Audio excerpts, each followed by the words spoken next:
Now, I've said that I see the Japanese period as very important for Taiwan's modern economic development. But I've just been telling you, I don't think the sugar industry was that important for Taiwan's modern economic development. That was what the Japanese focused on. They thought that sugar was by far the most important industry in Taiwan. Okay, that's what they thought was the core of the Taiwan economy. So what was it about the Japanese period that helped Taiwan to develop economically? On the one hand, I think I would agree with most people in saying Japanese infrastructure was important. Okay? Transport infrastructure, communications infrastructure, irrigation infrastructure. There was also maybe some forms of more abstract infrastructure. The rule of law, maybe you could think of that as kind of a public safety infrastructure. Okay? Taiwan became a place with a strong rule of law. Also, a health and sanitation infrastructure. They had a system of health and sanitation that lengthened Taiwanese lifespan, and led to longer, healthier lives in Taiwan. Furthermore, though, I would emphasize the financial infrastructure. I've already said that during the late Qing period, Taiwan began to stand out among most East Asian economies because they were able to get a fair amount of money from the Hong Kong and Shanghai Bank, and you start seeing lower interest rates and more capital in the hands of local Taiwanese business. And this allowed them to grow more sophisticated and to grow a better economic base. Well, the first few decades of Japanese rule, maybe there's some retreat as far as finance is concerned, as far as the Taiwanese are concerned, but by the 1920s, Taiwanese start getting their hands on more and more Japanese capital that they can use themselves. So Japanese investment is not just foreign direct investment, investment where the foreigner, the Japanese, controls the money himself, but it's also foreign portfolio investment. It's money that's just lent to Taiwan that comes into Taiwanese hands, and Taiwanese can use it as they see fit. And after 1920, interest rates continue their fall in Taiwan. And Taiwanese get more and more access to capital, and this allows for increasing economic sophistication. Now, in this unit, the first section, I want to tell you just a little bit about the early developments of the rice economy, how rice economy generally affects the economy, how rice molds an economy. A rice economy is different than, say, a wheat economy. Then I want to say something in the next unit about the Ponlai Revolution. Just describe that to you. The Ponlai Revolution, Ponlai was a new type of rice developed by the Japanese, and it became a major export from Taiwan that began to rival sugar in the 1920s and 1930s. But then in the third unit, or the third section, that's when I want to concentrate on this finance.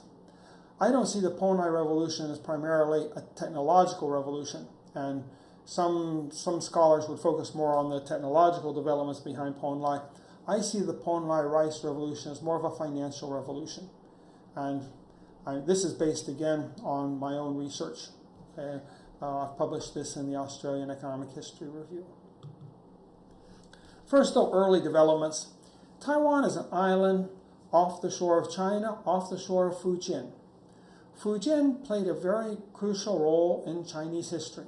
Back in the medieval period, that's the Song Dynasty, the Yuan Dynasty, Fujian was Taiwan's doorway, Fujian was China's doorway to the rest of the world. Okay? Lots of foreign trade, lots of maritime trade with the other places in China. And what Fujian did, because it was a very mountainous area without very good transportation links besides the ocean, is that they concentrated in producing commercial crops in the mountains. They would ship out those commercial crops and use them to pay for rice imports that came, via the sea. Now, when we get into the Ming and Qing period, during during much of this period, okay, Fujian is cut off from the rest of the world. The Ming period, for a long time, they did not allow trade on the ocean, okay, with foreigners or even with other Chinese. When we get to the 1600s, okay, there's a period there in which, because of war, the Minnan area, the Fujian area, is cut off once again, okay, from the rest of the world. So during the Ming-Qing area, Fujian had a big problem. During the medieval period, they had supported a large population because they could import rice, even though they didn't have that many rice paddies. Okay? They used more commercial agriculture. But once the ports start getting closed off, people get hungry. So what do? Well, they have to leave. Most of the Fujian people, probably left other areas in China. Okay, we can see some evidence of that. But the most famous migration is of the Minnan people. Those are the people in southern Fujian. They leave China completely. They start settling in places in Southeast Asia and in Taiwan, okay, under the Dutch. And then later on, they move over to Taiwan when it's under Qing control. And so Fujian, its people go from relative wealth, okay, to relative poverty, okay, where they're actually being squeezed out of the area. Now, once Taiwan is settled, I've said that early on there was Chinese business people that came up and they started growing sugar in the Tainan area. As more people move in and they start moving north into the middle of Taiwan, they find that area is very good for rice. And I think I've already mentioned some of the investors that invested in irrigation projects in the middle and north of Taiwan, okay, to produce more rice. So we start getting big rice production in Taiwan, and there's a big market for that across the strait in Fujian, where there's not enough areas that are really, they have the right geography to grow rice. One of the most important ports from which the rice left Taiwan and went over across the strait was Lugang. Lugang is now just a town. And what happened to Lugang is it was in the Qing dynasty a very important port, but as I mentioned, the Qing dynasty didn't invest much in infrastructure in Taiwan. Ports are a type of infrastructure. You have to keep them up or they silt up. And this is especially true in Taiwan with the big typhoons. Okay, the dirt and stones, they come down from the mountains. Okay, so if you're not always trying to improve your port, gradually it silts up and disappears. That's what happened to Lugang. Now you go down to Lugang, it's not even on the ocean anymore. Okay, so you gotta go a few kilometers to get to the ocean. And so this is one thing though about Lugang is if you want to see what an old Qing dynasty town looked like, okay, Lugang is a pretty good place to go. Okay, because there are some places that have been modernized, but because it didn't grow into a big city like Tainan and Taipei, some of these other areas, they didn't tear down a lot of the old stuff. And you can see a lot of the old buildings still there. Taiwan is a big rice exporter throughout most of the Qing period. By the late Qing period, though, rice exports seem to be drying up. Though we don't have good statistics on them, most of the rice was probably exported in Chinese sailing ships, for which we don't have statistics. But it looks like rice was becoming less important. Part of the reason may have been in northern Taiwan, they were no longer producing as much rice as they were producing tea. And the tea producers, they wanted to buy the rice for themselves because they were producing the tea. So it wasn't shipped abroad. Maybe the problems with the ports also led to less rice being produced. One of the things though that's happening in the late 1800s is Taiwan is falling behind as far as the technology of rice milling is concerned. In the late 1800s, if you went to Manila, Bangkok, if you went to some of the areas in Vietnam, you would see big rice mills like you see here. They were often run by steam engines. You don't see this in Taiwan. Taiwanese remain very small, labor-intensive mills, and often just maybe 2 or 3 people running a mill. On the one hand, this may be because expensive capital. Okay? Of course, capital was expensive throughout East Asia, but maybe it was particularly scarce in Taiwan. On the other hand, though, it could be the problem was the infrastructure. If you want to do a big mill with a steam engine, you need to bring in a lot of rice. So you need to have pretty good transportation. Okay? Some of these places like Bangkok, they had canals that could bring in the rice. But they had a railroad in the Philippines. In Taiwan, you were pretty much, used human labor to carry the rice, so you wanted to mill it close to where it was grown. Okay, because you want to get rid of the heavy chaff, the heavy kernels that you were going to take off when you milled the rice. Okay, you didn't want to have to carry those very far. So what happens in Taiwan is there's hundreds, maybe thousands of little rice mills dotting the island. Okay? And they're all done pretty primitively till the Japanese period, where you start seeing gasoline motors and maybe diesel motors coming in. So that's kind of what was happening with rice early on in Taiwan. But Taiwan in the south, a lot of sugar being grown. Eventually in the north, you see lots of tea being grown. But in all three areas, the north, the south, the middle of Taiwan, rice was being grown, and it was particularly important in the middle part of the island. Now, what's the nature of rice? Okay. People, when they think of rice, the economists often talk about being labor intensive. There's a lot of work to growing rice. You have to replant it. You always have to weed it. You got to make sure you get the right amount of water in the paddies. Okay, there's a lot of work to doing rice. It's not something you just throw out there and let it grow itself. Capital intensive. Now, okay, rice is labor intensive. Is it capital intensive? Traditionally, economists have treated agriculture as not being capital intensive. Okay? They usually consider it land intensive. They say, well, laborers can work on land, that's agriculture, or they can work with capital, that's manufacturing. Okay? And as the population grows, there's too many people to work with land, you've got to accumulate capital so you can do manufacturing.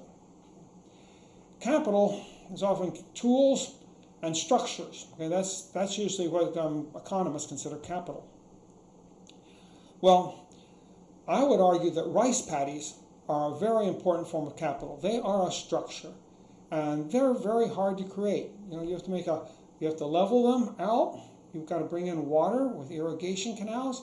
These take a long time to develop, and they also depreciate. So you have to constantly be putting in new investment of your time to create these structures. So I would argue that one of the most important things to understand about the rice economy is that rice is capital intensive. Okay? It requires structures. And this is different than what you see in Europe. Okay? In Europe, especially in the 1700s, maybe as late as the 1800s in much of Europe, okay, you didn't really put in that much capital into your agriculture. You had some things like wagons and maybe farm animals. Those are considered a type of capital. Okay? And because when the early economists, they compared European and Asian agriculture, they thought more in terms of what the Europeans were using. They thought in terms of, well, the Europeans have more animals, and they seem to have more of these farm tools and more wagons. So they often considered European agriculture more capital intensive than what you see in Asia. But once you take into consideration the paddies, the rice paddies, that's just not true. And you have to take into consideration the whole irrigation projects, that often are behind these paddies. Those are big capital intensive projects. So rice, that's capital intensive. It's not land intensive. Okay, you can grow a lot of crops on very little land. Okay, if you're growing rice if you're growing fields of rice. European agriculture was much more land intensive. If you go back in the early modern period, there's been economists that have compared, I think I remember one study that compared Dutch agriculture with the agriculture going on around what's now Shanghai today in the Yangtze Delta area. And they found that the population in the Yangtze Delta area, the farm population, was 8 or 9 times as great per unit of land as you would find in the Netherlands. And the Netherlands were one of the most densely populated parts of Europe. So you really don't need a lot of land if you're using rice to produce food, and that's a reason that rice areas tend to have dense populations.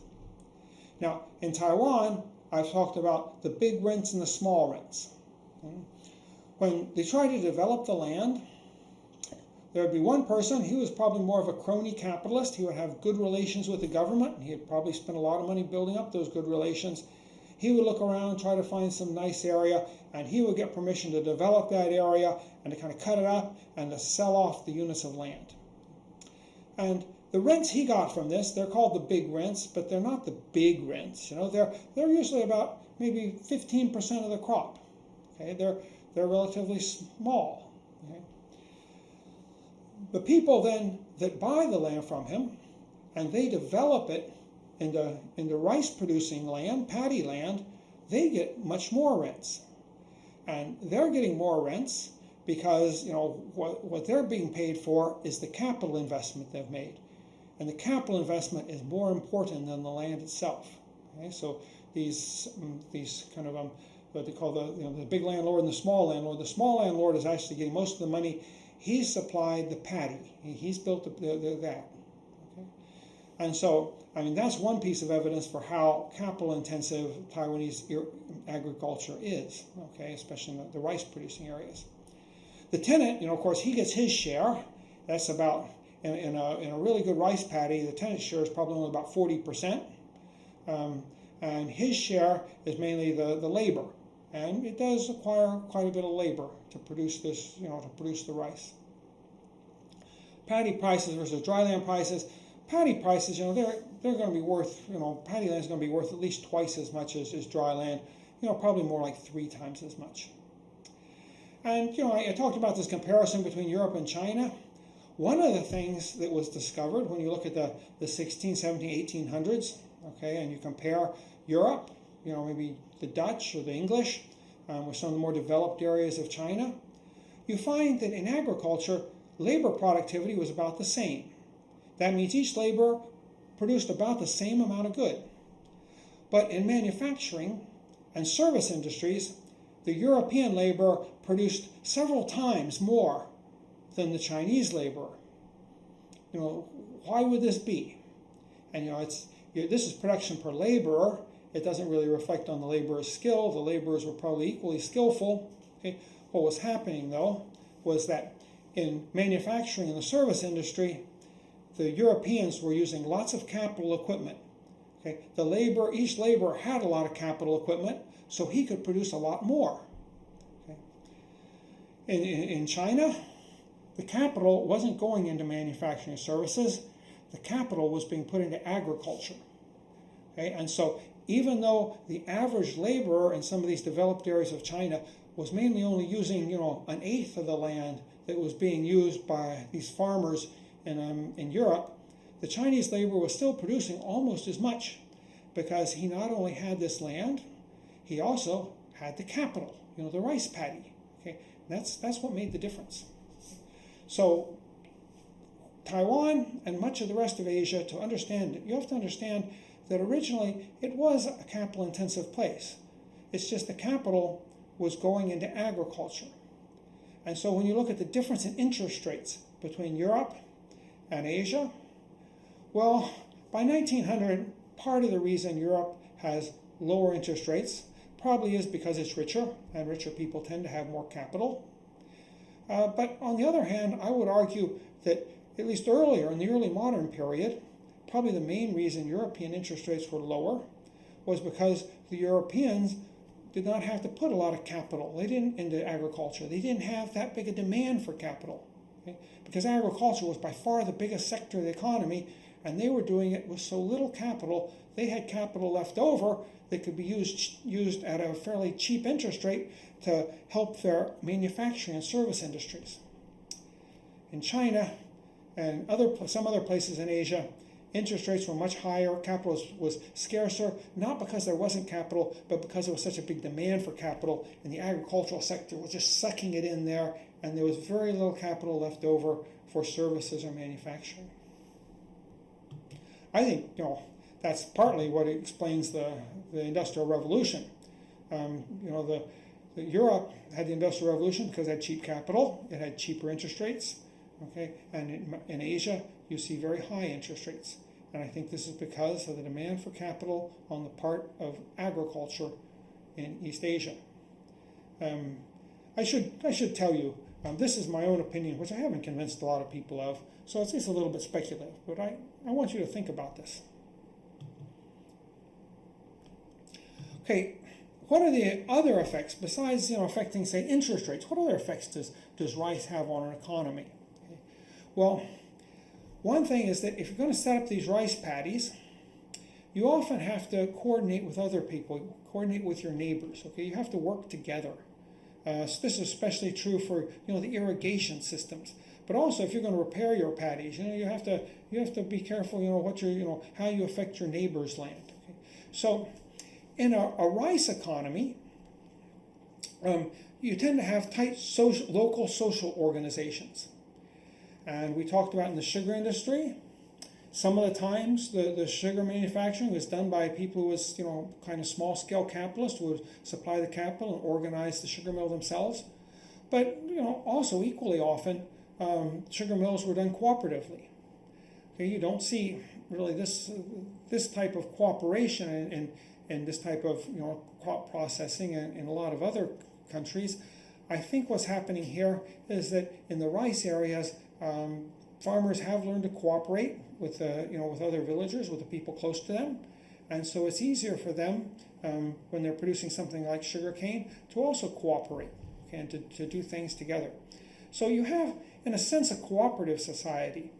Some people, Francis Fukuyama, I remember, has argued that Chinese society really was a low trust society compared with the United States and Japan, which he thought were high trust societies. And maybe that's true as far as strangers are concerned. Maybe there's less trust between strangers. Okay, but in the Chinese rice society, you have to be very tight with your neighbors, with the insiders. They have to be able to separate. There's the people close to you have to work with, and you have to have very good relations and be very good to them. And then maybe because of these tight relations, it's the outsiders that suffer, and there's a little bit less trust between people that are kind of anonymous outsiders. They don't work together very well. But in Taiwanese villages, people often did work together rather well. One way they tried to reinforce this, this type of cooperation is through religion. So Taiwan was a very religious society. Almost all irrigation areas, the villages would have earth gods, and then they would have earth god associations. Every year they would have big banquets for the earth god. Okay, and it was a way that they could all meet together and have a good feeling and feel like they're all part of one big family. This helped their cooperation. Also, since each family has rice paddies. Of course, this isn't always true, but many of the Taiwanese families owned rice paddies. These are very valuable. Okay, and because you have this property, this reinforces the importance of the family. Okay, because if you're a son, okay, someday you're going to inherit the rice paddies. Okay? Maybe in Western Europe there wasn't that much to inherit. Many people didn't depend on inheritance. They had to just go out and make their own fortune. Okay? But in Taiwan, okay, for many families, okay, it was very, very important that you stayed in good with your parents. Okay, you helped them out. Okay, because eventually the family business was going to be your business. It was going to be partly your business if you had brothers. So I think the strength of the family was also, maybe, partly due maybe this rice economy. But you also see a contractual society. Lots of contracts between people in the rice economy. Okay? And this shows a certain type of individualism, though maybe you should call it familyism. I don't think there's much individualism within the family, but each family has its own property. Okay, and so this kind of gives it its own base from which to work, and it allows for a certain amount of individualism, at least among property owners. And so you get a system in Taiwan where people do, they say, this is mine, that's yours. Okay, everybody has, there's property rights that maybe are not well defined by the government, but they're usually well defined locally. And this allows for a society that in some ways is rather individualistic. Of course, all of this, the cause and effect runs both ways. Some people might say Chinese society was originally this way, and that's why they were so good at producing rice. Other people say, no, it's because they produced rice that you have this sort of society. And I mean, basically, I have to admit, I'm also being a little simplistic here.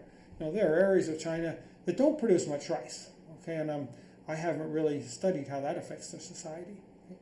But I think it's important to understand that Taiwan was a rice-based society, and this meant that capital was very important, and cooperation among neighbors was very important, and people tended to have a fair amount of property.